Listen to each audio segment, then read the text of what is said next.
ಮಂಚನಹಳ್ಳಿ ತಾಲೂಕು ರಚನೆಯಾದ ಹಿನ್ನೆಲೆಯಲ್ಲಿ ತಾಲೂಕು ಕೇಂದ್ರದಲ್ಲಿ ಬಸ್ ನಿಲ್ದಾಣವನ್ನು ನಿರ್ಮಾಣ ಮಾಡುವುದಕ್ಕಾಗಿ ಸ್ಥಳೀಯ ವ್ಯಾಪಾರಗಳನ್ನು ಮಾಡುತ್ತಿದ್ದ ಅಂಗಡಿಗಳನ್ನು ಧ್ವಂಸಗೊಳಿಸಿದ್ದು, ಸ್ಥಳೀಯವಾಗಿ ವ್ಯಾಪಾರವನ್ನು ಮಾಡುತ್ತಿದ್ದ ಅಂಗಡಿ ವ್ಯಾಪಾರಸ್ಥರು ಪರ್ಯಾಯ ವ್ಯವಸ್ಥೆ ಕಲ್ಪಿಸಿಕೊಡುವಂತೆ ಸಂಬಂಧಪಟ್ಟ ಅಧಿಕಾರಿಗಳ ಬಳಿ ಹೋಗಿ ತಮ್ಮ ಅಳಲನ್ನು ವ್ಯಕ್ತಪಡಿಸಿದರು. ವರದಿ ಪದ್ಮಾವತಿ, ಮಂಚನಹಳ್ಳಿ.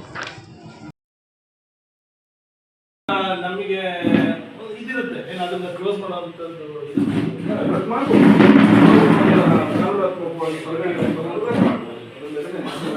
ಯಾರಾದರೂ ಇದನ್ನು ಪ್ರಶ್ನೆ ಮಾಡಿದ್ರೆ ಇವ್ರು ರೆಸಲ್ಯೂಷನ್ ಮಾಡಿದಾರಲ್ಲ, ಯಾರು ಬಾಧಿತರು ಪ್ರಶ್ನೆ ಮಾಡಿದ್ರೆ ಅದನ್ನ ಕ್ಯಾನ್ಸಲ್ ಮಾಡ್ಬೋದು. ಆದರೆ ಅಂಗಡಿಗಳು ಕಟ್ಕೊಡ್ತೀವಿ ನಿಮಗೆ ಆ ಥರದ್ದೆಲ್ಲ ಮಾಡಕ್ ಬರಲ್ಲ. ನಿಮಗೆ ಪುನರ್ವಸತಿ ಕಲಿಸ್ಕೊಡೋದಕ್ಕೆ ನೀವು ನಿಮ್ಮ ಮನೆ ಇದ್ದು ಬಾಧಿತರಲ್ಲ, ನೀವು ನಿರ್ಧಾರ ಮಾಡಿದ್ದೀರಲ್ಲ ಸರ್, ಪುನರ್ವಸತಿ ಕೊಡ್ತೀವಿ ಅಂತ ಬಾಡಿಗೆ ನಿರ್ಧಾರ ಮಾಡಿದೆ. ಅಂದರೆ ನಿಮಗೆ ಈ ಟೈಮ್ ಲೈನ್ ಕೊಟ್ಟು ಈಗ ಮಾಡಿದ ಮೇಲೆ ಬಿಡಿ ಅಂತಲ್ಲದಕ್ಕೆ ಯಾಕೆ ಹೋಗ್ತೀರಾ ನೀವು? ಇಷ್ಟು ದಿನ ಈಗ ಎಷ್ಟು ವರ್ಷ ಆಯ್ತು? 10-12 ವರ್ಷ ಆಯ್ತು. 12 ವರ್ಷಗಳ ಕಾಲ ಬೇಕಾಗಿ ಎಲ್ಲರೂ ಅಂಗಡಿ ಕೊಟ್ಟು ಕೊಡೋದಕ್ಕೆ ಮತ್ತೆ ನನಗೆ ಬಿಡ್ರಿ,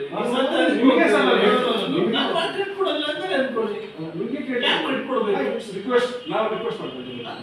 ಬಿಡಿ, ರಿಕ್ವೆಸ್ಟ್ ನಮಗೆ ಬಿಡಬೇಕು. ಬಸ್ ಸ್ಟ್ಯಾಂಡ್ ಸುಮಾರು ವರ್ಷ ಬಿಟ್ಟು ಹೇಳ್ತಾ ಇದ್ದಾರೆ. ಅಂದ್ರೆ ನಿಮ್ಮದು ಏನು ಅಂದ್ರೆ ಬಸ್ ಸ್ಟ್ಯಾಂಡ್ ಆಗುವ ಜಾಗ ನಿಲ್ಲಾಗಿದೆ ಸರ್.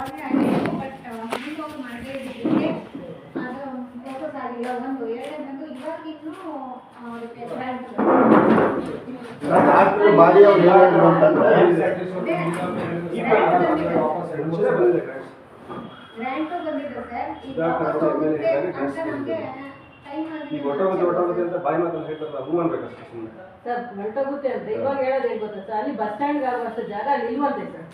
ಇವಾಗ ನೀವೇನೋ ಸ್ಕೆಚ್ ಮಾಡಿ ಡೆಕೋರೇಷನ್ ಮಾಡಿಬಿಡ್ತೀರ, ನೆಕ್ಸ್ಟ್ ಅಲ್ಲಿ ಸ್ಕೆಚ್ ಮಾಡಿ ಅಲ್ಲಿ ಪ್ಲೇಸು ಅಷ್ಟು ಆಗಲ್ಲ ಅಂದಾಗ ಯಾರು ಲಾಸ್ ಆಗುತ್ತೆ? ನಾವಿವಾಗ ಒಂದು ವಾರ ಟೈಮ್ ಕೇಳ್ತೀವಿ, ಪಂಚಾಯತಿ ಲಾಸ್ ಆಗ್ಬೋದು ಅಂದರೆ ನಾವು ಅದನ್ನ ನಂಬ್ಕೊಂಡಿದ್ದೀವಿ. ಪಂಚಾಯತಿಯಲ್ಲಿ ನಾವು ಒಂದು ಭಾಗಸ್ಬೇಕು, ಯಾಕಂದರೆ ಇಷ್ಟು ವರ್ಷದಿಂದ ನಾವು ದುಡ್ಕೊಂಡು ನಾವು ಇದು ಮಾಡ್ಕೊಂಡಿದ್ದೀವಿ. ನಾವೇನು ಗ್ರಾಮಸ್ಥರಲ್ಲ, ಎಲ್ಲೋಯಿಂದ ಬಂದಿದ್ರೆ ನಮ್ಗೆ ಸಂಬಂಧ ಇಲ್ಲ ಅನ್ಬೋದು ಸರ್. ನಿಮ್ಮದು ಪಂಚಾಯತಿ ಹೆಡ್ ಕ್ವಾರ್ಟರ್ ನೀವು ಇರ್ಬೋದು ಅಧ್ಯಕ್ಷ ಅಂತ, ಆದರೆ ನಾವು ನಿಮ್ಮ ಮಕ್ಕಳೇ, ನಮ್ಮನ್ನು ಸ್ವಲ್ಪ ಉದ್ದೇಶ ಕೊಟ್ಟು ಒಂದು ವಾರ ಟೈಮ್ ಕೊಟ್ಟು ನಮಗೂ ಅನುಕೂಲ ಆಗುತ್ತೆ. ನೀವು ಕೋರ್ಟ್ಗೆ ಹೋಗ್ತಾನೆ ಸರ್ ಕೋರ್ಟ್